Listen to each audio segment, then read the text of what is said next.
विधवा की बचत। अकबर बीरबल की कहानी।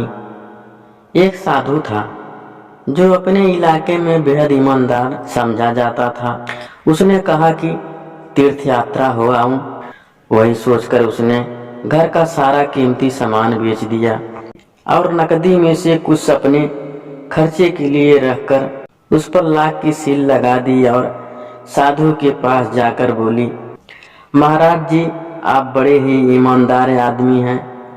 यही सोचकर मैं आपके पास आई हूँ। दरअसल मैं तीर्थ यात्रा पर जाना चाहती हूँ, अतः मेरी ये थैली रख लें। इसमें हजारों मोहरे हैं। मैं यात्रा से वापिस आकर अपनी अमानत ले लूंगी। साधु ने थैली रख ली। वह यात्रा पर चली गई। करीब 2 साल बाद वह वापिस आई और साधु से अपनी थैली ले ली। घर आकर उसने थैली खोलकर देखा तो घबरा गई। थैली में मोहरों की जगह लोहे की टिकलियां भरी थी। वह फौरन साधु के पास गई और सारी बात बताई, मगर साधु ने उस मामले में अनभिज्ञता जाहिर की और बोला, देखो बीवी, तुम्हारी थैली में क्या था क्या नहीं मुझे नहीं मालूम। मैंने तो तुम्हारी अमानत जस की तस रख दी थी और तुम्हारे वापस आने पर वैसे ही उठाकर तुम्हें दे दी। साधु की बात सुनकर विधवा घबरा गई और गिड़गिड़ाने वाले अंदाज में बोली, महाराज साहब, मैंने अपने हाथों से थैली में मोहरें रखी थी। मैं बहुत गरीब औरत हूँ। वे मोहरें ही मेरी जमा पूंजी थी, मेरी बुढ़ापे का सहारा थी। सारी नहीं तो कम से कम आधी ही दे दो।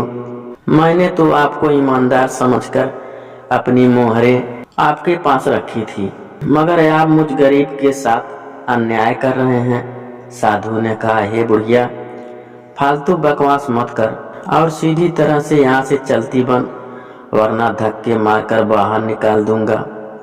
बुढ़िया रोते हुए बीरबल के पास पहुंची और सारी बात बताई। बीरबल ने उसे आश्वासन देकर घर भेज दिया और थैली रख ली। दूसरे दिन ही बीरबल ने नगर के सभी रफूगरों को बुलाकर वह थैली दिखाई। एक रफूगर बोला, यह थैली तो साल भर पहले मैंने ही रफू की थी। कौन लाया था यह थैली तुम्हारे पास? बीरबल ने पूछा। रफूगर।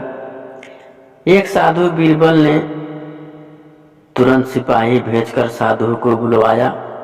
साधु आया और रफूगर को देखा, सारा मामला समझ गया। अगले ही पल उसने जेब से सोने की मोहरें निकालकर बीरबल के कदमों में रख दी और क्षमा मांगने लगा। तुम क्षमा करने के काबिल नहीं हो साधु। तुम्हें तुम्हारी पद से भी हटाया जाता है। जो खुद बेईमान हो वह दूसरों का क्या मार्गदर्शन करेगा। बुढ़िया धन पाकर बेहद खुश हुई और बीरबल को दुआएं देने लगी। शिक्षा जितना हम सोचते हैं, लालच उससे अधिक फैला हुआ है। संदिग्ध व्यक्ति पर आंख बंद करके भरोसा करके हाथों की कठपुतली बनने से बचें।